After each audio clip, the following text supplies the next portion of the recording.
Hi friends, வணக்கம். Welcome to ஷானூஸ் சமையல். இந்த வீடியோவில் ப்ரெஷர் குக்கர்லேயே பொலன்னு சூப்பரான தக்காளி சாதம் எப்படி பண்ணுறதுன்னு பார்க்கலாம். இந்த ரெசிபி நீங்கள் லஞ்ச் பாக்ஸ்க்குலாம் கொடுத்து விட்டதுக்கு ரொம்ப சூப்பராக இருக்கும். ரொம்ப ஈஸியாக செஞ்சு முடிச்சிடலாம். வாங்க எப்படி பண்ணுறதுன்னு பார்க்கலாம். நீங்கள் எந்த அரிசியில் வேணும்னாலும் இந்த சாதம் பண்ணலாம். நான் இன்றைக்கி பாஸ்மதி அரிசியை எடுத்திருக்கேன். 1 கப் அரிசியை இந்த பவுலில் சேர்த்துட்டு கழுவி எடுத்துகிட்டு வந்துடுறேன். இது முங்குற அளவுக்கு தண்ணி ஊற்றி ஒரு 20 நிமிஷம் ஊற விட்டுடலாம். அடுத்ததாக இந்த மிக்ஸி ஜாரில் ஒரு 5 பச்சை மிளகாய், ஒரு 4 பல் பூண்டு, அதை விட கொஞ்சம் கம்மியாக இஞ்சி, இது எல்லாத்தையும் நைஸாக அரைச்சிக்கலாம். நான் இன்றைக்கி தக்காளி சாதத்துக்கு மிளகாத்தூள் சேர்க்க போகிறதில்ல, பச்சை மிளகாவோட காரத்தில் தான் இருக்க போகுது. இந்த ஃப்ளேவரில் நீங்கள் ட்ரை பண்ணிங்கன்னா ரொம்பவே நல்லாயிருக்கும். நம்ம இன்றைக்கி ப்ரெஷர் குக்கரில் வைக்கிறதுனால அது குக்கரை சூடு பண்ணிவிட்டு அதில் ஒரு 1.5 டேபிள் ஸ்பூன் அளவுக்கு எண்ணெய் சேர்த்துட்டு கூடவே 1 டேபிள் ஸ்பூன் நெய்யும் சேர்த்துக்கலாம்.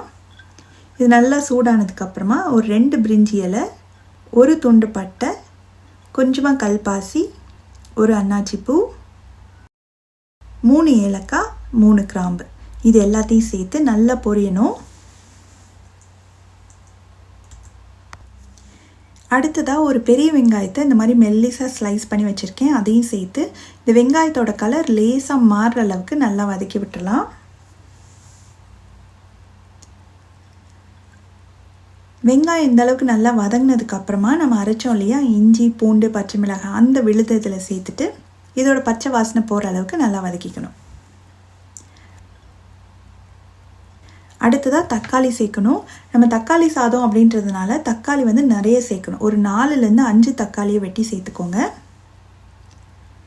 தக்காளி நல்லா மசிஞ்சு வர அளவுக்கு வதக்கி விட்டுலாம்.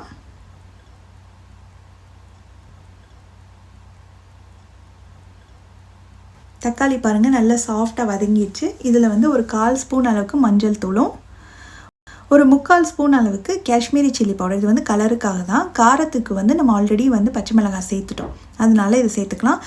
காஷ்மீரி சில்லி பவுடர் வேண்டாம் அப்படின்னு நினைக்கிறவங்க இதை விட்டுடலாம். இந்த பொடியெல்லாம் சேர்த்ததுக்கப்புறமா இது கூடவே கொஞ்சமாக மட்டும் கொத்தமல்லி இலை, ஒரு 10 போல் பொடியாக நறுக்குன புதினா இலை, இது எல்லாத்தையும் சேர்த்து நல்லா வதக்கி விட்டுருங்க 1 நிமிஷம் பக்கம்.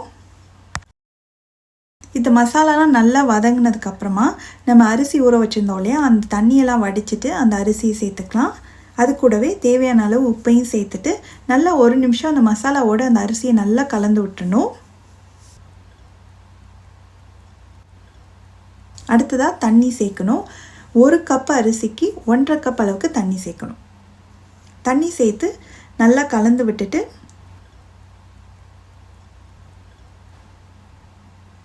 இது லேசாக கொதிக்க ஆரம்பித்ததும் மூடி வச்சிடலாம்.